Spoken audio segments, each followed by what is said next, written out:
এক্ষেত্রে তার গর্ভের যে সন্তান সেটি কি থ্রু আউট দ্য প্রেগন্যান্সি তার কী ধরনের আউটকাম হতে পারে, কিংবা জন্মগত ত্রুটি কিংবা জন্মের পরে কোনো ধরনের সমস্যা হয় কিনা? এই ধরনের যদি কোনো রিস্ক থাকে যে আগের বেবি তার কনজেনিটাল কোনো অ্যানোমালি ছিল বা বেবির কোনো হ্যাম্পার ছিল, তাহলে কিন্তু আমরা প্রেগনেন্সি পিরিয়ডে আমাদের বিভিন্ন ইনভেস্টিগেশন আছে, সেগুলোর মাধ্যমে আমরা কিছু ডিটেক্ট করতে পারি। যেমন আমরা বলেছিলাম যে ডাউন সিনড্রোমের আমাদের কিছু স্পেশাল স্ক্রিনিং টেকনিক আছে, তো এগুলো আমরা এনটি স্ক্যান সেগুলো আমরা করতে পারি। 5 মান্থসের সময় আমাদের একটা থরো অ্যানোমালি স্ক্যান করা হয়। অ্যানোমালি স্ক্যান করে আমরা দেখতে পারি যে বড় ধরনের কোনো জন্মগত ত্রুটি আছে কিনা। তো এগুলোর কিন্তু রোল আছে। আর আল্ট্রাসাউন্ড আরও ইম্পর্টেন্ট, যে এখন কিন্তু আমাদের টেকনোলজি অনেক ইমপ্রুভ করেছে। আমাদের মানে চলমান বিশ্বের সাথে আমরা তাল মিলিয়ে কিন্তু আমাদের এই হাই রিস্ক প্রেগনেন্সিগুলো কিন্তু আমাদের ফিটোম্যাটার্নাল ইউনিট আছে, হাই রিস্ক প্রেগনেন্সি নিয়ে কাজ করছে। তো আমাদের বিভিন্ন আল্ট্রাসাউন্ডেরও আরও ক্যাটাগরি আছে, মানে ফিটাল ডপলার, ইকো, এগুলো করে কিন্তু একটু এমনি বাচ্চার জন্মগত ত্রুটি আছে কিনা, ফিটাল গ্রোথটা অপটিমাম হচ্ছে কিনা, আমরা এগুলো সব আগে থেকে ডিটেক্ট করতে পারি। এবং আমরা যদি একটা কম্বাইন্ড ট্রিটমেন্টে যাই, মানে মাল্টিডিসিপ্লিনারি অ্যাপ্রোচে যদি আমরা সব কিছু ম্যানেজ করতে পারি, তাহলে কিন্তু আমাদের এই হাই রিস্ক প্রেগনেন্সিগুলোকে আমরা সুন্দরভাবে ম্যানেজ করতে পারি। মোড অফ ডেলিভারি তো এক্ষেত্রে অনেক গুরুত্বপূর্ণ একটি অপশন চিকিৎসার ক্ষেত্রে। তো মোড অফ ডেলিভারি কার ক্ষেত্রে কি ধরনের উপদেশ বা পরামর্শ আপনারা দিয়ে থাকেন এটি জানবো, তার আগে একটি ছোট্ট বিরতি নিয়ে নিব।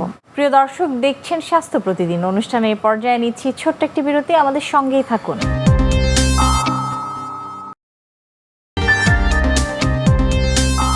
ফিরে এলাম বিরতির পর। অনেক ধন্যবাদ এতক্ষণ সঙ্গে যুক্ত থাকবার জন্য। ম্যাম, বিরতিতে যাবার আগে আমরা হাই রিস্ক প্রেগনেন্সি কী এবং সেটিকে আমরা কিভাবে প্রতিরোধ করতে পারি, কিংবা হলে কি কি সমস্যা হতে পারে, এগুলো সম্পর্কে জেনেছি। এখন একটু জানাবো যে আসলে কিভাবে আমরা এটিকে ম্যানেজ করতে পারি এবং এক্ষেত্রে মোড অফ ডেলিভারি আমাদের কি হয়ে থাকে। হাই রিস্ক প্রেগনেন্সি যেটা আছে, যে নর্মাল প্রেগনেন্সি আমরা বলবো যে প্রতিটা প্রেগনেন্সি কিন্তু এন্টিনাল চেক আপ প্রয়োজন, যেটা আমরা শিডিউল দিয়ে থাকি।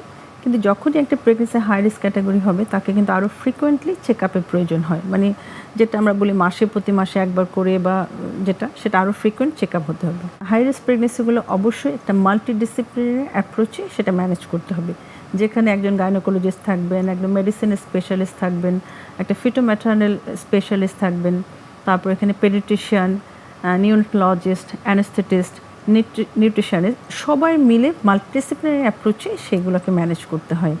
এবং ডেলিভারিটা অবশ্যই টারশিয়ারি কেয়ার হসপিটাল, যেখানে এনআইসিউর ভালো সাপোর্ট আছে, সে ধরনের হসপিটালে কিন্তু ডেলিভারি করতে হবে। একটা প্লাসেন্টা প্রিভিয়ার কেস, যার রক্তক্ষরণ হচ্ছে, প্লাসেন্টা হয়তো টাইপ 4 প্লাসেন্টা প্রিভিয়ার, সেটা আমরা কখনোই কোনো অবস্থাতে কোনো জুনিয়র ডক্টরের কাছে দেবো না। একদম ইউনিটের সবচেয়ে যে সিনিয়র মোস্ট, ইভেন আমরা একটা টিম করে আমরা সেটাকে ম্যানেজ করব। একটা বাচ্চা যদি ছোট, মানে অল্প বয়সে যদি ডেলিভারি করতে হয়, প্রিটার্ম হয়েছে, তার সাথে আমরা নিওনাটোলজিস্টের সাথে কনসাল্ট থাকবে যে বাচ্চা ডেলিভারি পরেই যাতে আমরা এনআইসিউর সাপোর্টটা পাই। আমাদের ব্লাড ব্যাংক, এগুলো সব কিছু মানে মাথায় রেখে যদি আমরা একটা পেশেন্টকে ম্যানেজ করতে পারি, তাহলে হাই রিস্ক প্রেগনেন্সিও কিন্তু আমরা সুন্দরভাবে ম্যানেজ করে একটি বাচ্চাকে যেমন সেভ করতে পারি, মাকে আমরা সুস্থ রাখতে পারি।